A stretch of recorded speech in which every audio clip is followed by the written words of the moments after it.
পটুয়াখালীর গলাচিপা উপজেলার সুতাবাড়িয়া গ্রাম, যেখানে ১৯৭১ সালের ৮ মে পাখানাদার বাহিনী অতর্কিত হামলা চালায়। গানবোটে করে আসা সুসজ্জিত প্রায় ২০-২৫ জন পাকসেনা রাজাকারদের সহযোগিতায় হিন্দু অধ্যুষিত এই গ্রামটিকে মুহূর্তের মধ্যে লণ্ডভণ্ড করে দেয়। তাদের ছোড়াগুলিতে প্রাণ হারায় প্রায় ৫০ জন হিন্দু বাঙালি। পাখানাদার বাহিনীর নরপিচাসরা হত্যা করে ক্ষান্ত হয়নি।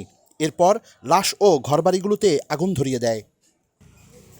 সুতাবাড়িয়ার এ গ্রামগুলোতে বিভিন্ন বাড়িতে গণকবরের সন্ধান পাওয়া গেছে।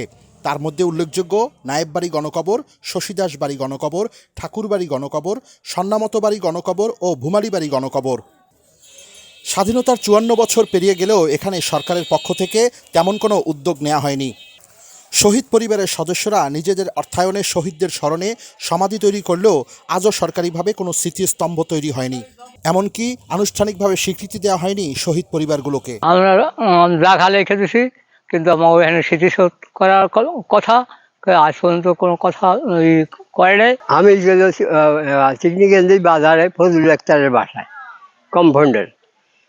এখন দেখি দেশি মানুষ কম, বিদেশি মানুষ বেশি। এখন দেখার পরে আমি ডাক্তার সাহেব আমি বাড়ি যাই। তখন আমি ওই বাসা দিয়া লেট্রিনের মধ্যে দিয়া নদীতে লামিয়া কলা গাছ ধরিয়া 7টায় ওই পাঙ্গাশিয়ার ওই যাই ওঠ। এখন ওই রাস্তা দিয়ে যাই মিলিটারি আমাকে বাড়ির দক্ষিণ যায় রাস্তায়। তখন আমার ওই যারা তো ভাই বউ লাম, সে তাকে ওই খাজুর গাছটার ওই গুল্লি দিয়া মেরে ফেল। ওই দেখে আর এদিকে আর ঢুকি না, বাড়ির মধ্যে আর ঢুকি না। এখন ওখান দিয়ে আবার একটা চাঁদপুরের দিকে গেছি, চাঁদপুরের দিকে গেছি। এখন কেউ জায়গা দিতে চায়, কেউ দিতে চায়, মুসলমানরা কেউ কয় না হিন্দুরা জায়গা দেবো। শেষ পর্যন্ত গেছি হাঁটতে হাঁটতে ওই স্কুলের মৌলবী সাহেব আছে মাস্টার, সেই মৌলবী সাহেবের বাড়ি গেছি। হেরা জায়গা দিই আমাকে আশ্রয় দিই। হেরা ঘর সাইজে আপনার এই ঘরের মধ্যে থাকবে, পরিস্থিতি না হওয়া পর্যন্ত আপনাকে ছাড়বো। হ্যাঁ, আমরা ওই জায়গায় দিয়ে ফেরার পরে আমি সেই বাড়ি এসে যাই ওই খাজুর গাছটার মানুষ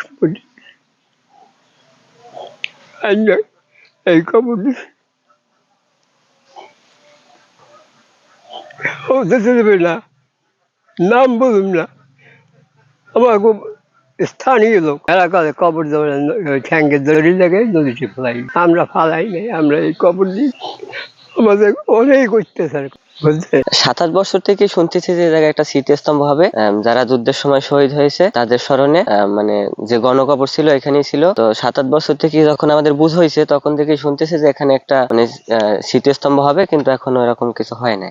স্বাধীনতার ৫৪ বছর পার হলেও সুতাবাড়িয়ার এ বদ্ধভূমিতে আজ পর্যন্ত স্মৃতিস্তম্ভ তৈরি হয়নি। শহীদ পরিবারগুলোর দাবি অচিরেই তাদেরকে পুনর্বাসন করে এই স্থানে স্মৃতিস্তম্ভ নির্মাণ করা হোক। Rakibul Hasan, enter TV, Galachipa, Patuakhali.